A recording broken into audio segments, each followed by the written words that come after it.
Um, Somebody's asking how you would compare the coronavirus to the 68 Hong Kong flu. So the 68 Hong Kong flu was one that killed a lot of people. But if you look at the U.S. toll of how many it killed, I do think that this is going to be higher than the 1968 flu. That was a cumbersome flu that did kill tens of thousands of Americans. I do think that this is probably going to be worse than the 1968 flu. This is not going to be 1918, but it's going to be worse than 1968, 1957, and 2009, which were our other flu pandemics. Good. So anything you'd like to say that I haven't asked about?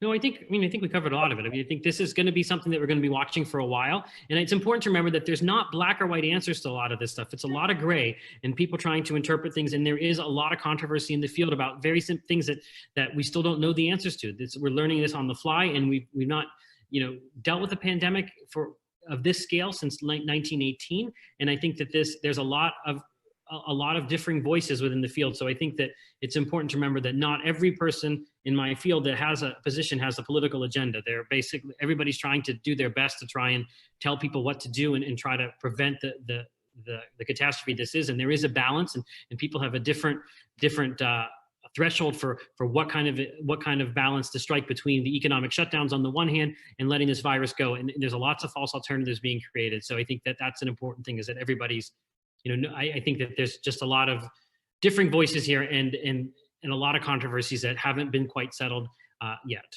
And it's hard for people to maintain their rationality in this environment. What we need today, what I call the new intellectual, would be any man or woman who is willing to think. Meaning, any man or woman who knows that man's life must be guided by reason, by the intellect, not by feelings, wishes, whims, or mystic revelations. Any man or woman who values his life and who does not want to give in to today's cult of despair, cynicism, and impotence, and does not intend to give up the world to the dark ages and to the rule of the collectivist brute. Using the super chat, and I noticed yesterday when I appealed for support for the show, many of you stepped forward and actually supported the show for the first time. So I'll do it again. Maybe we'll get some more today. If you like what you're hearing, if you appreciate what I'm doing, then I appreciate your support.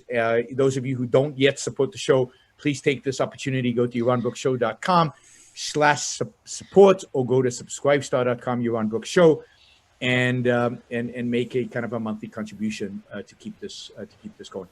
I'm not sure when the next